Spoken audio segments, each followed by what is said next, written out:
The Guan Yu Museum Buff has just recently come to Rise of Kingdoms, and I know a lot of people are asking, is it any good? Should you be using this museum buff? And perhaps most importantly, is it worth these super expensive coins that you have? Join me to learn a little bit more in this Guan Yu relic testing.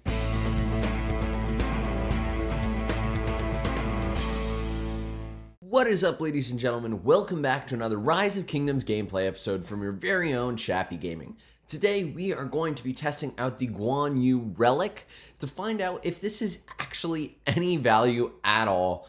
They added this a couple weeks ago, and I've been in KVK, and I've been using my Guan Yu, and I actually didn't use his relic.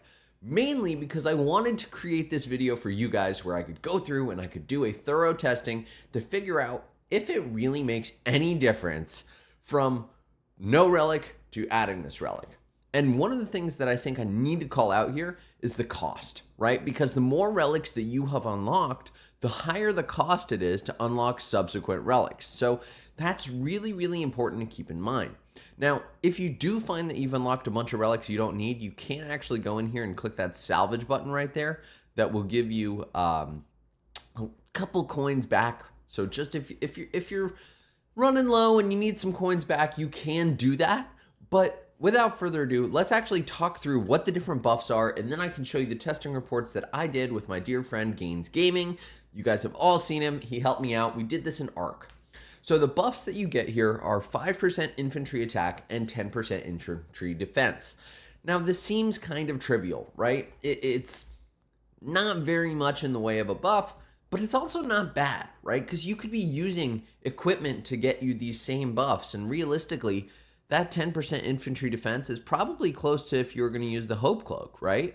So if we come in here, let's just double check that, but I believe that's actually true. So the Hope Cloak itself gives you 12. So you're actually getting a pretty decent buff there. I like the attack and I like the defense.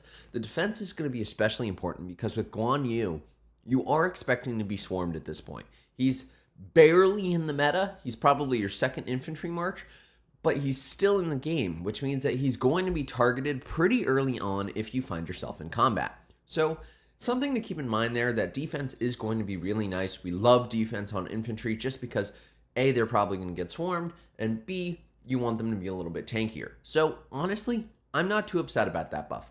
But the big question here is, did it actually make any difference in our testing? So I'm going to be playing the video right above my head here for you so you can watch all of the different clips that we have from the testing, because of course I want you guys to understand exactly what was done here. So Gaines and I both went into Arc. This was a completely naked testing, so there's no equipment on. As you can see, I do have the Martel relic here, but realistically I didn't expect that to make any difference. I used Guan Yu as my primary in order to make sure that I'm testing the right commander, but I chose Martel. Now, you may be looking at this, Chappy, why the hell did you choose Martel? He is not a meta commander. He's not who you're going to be pairing Guan with.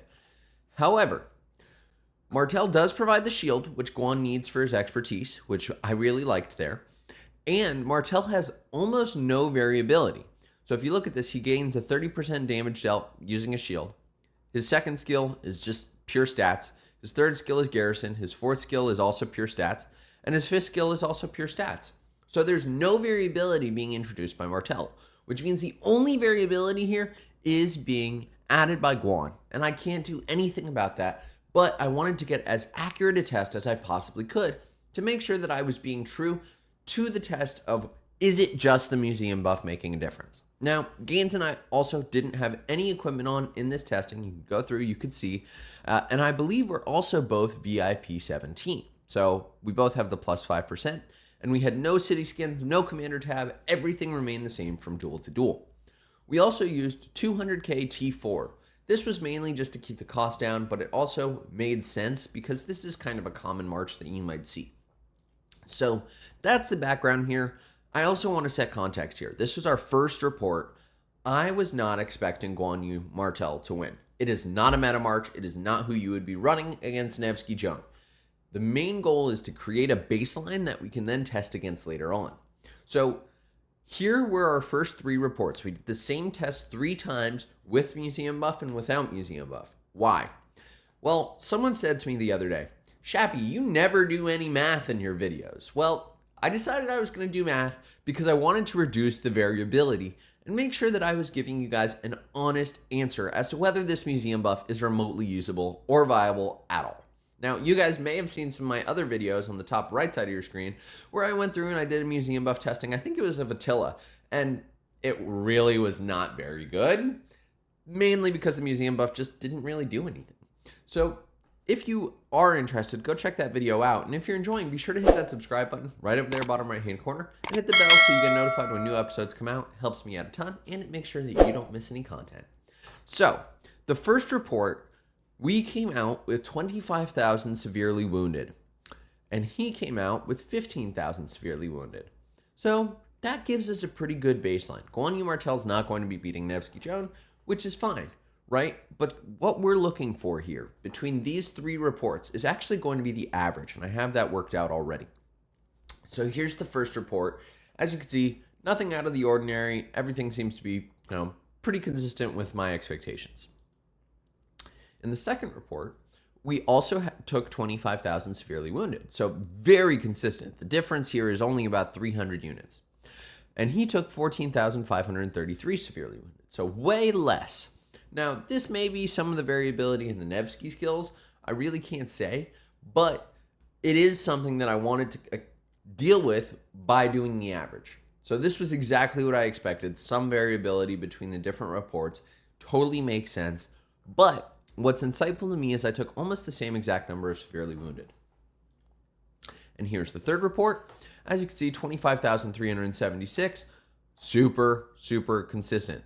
So all three of these, I took 25,000 severely wounded, and he took 14,643, which tells me that this first report is actually more of an anomaly because these other two were very close. So that was all without museum buff.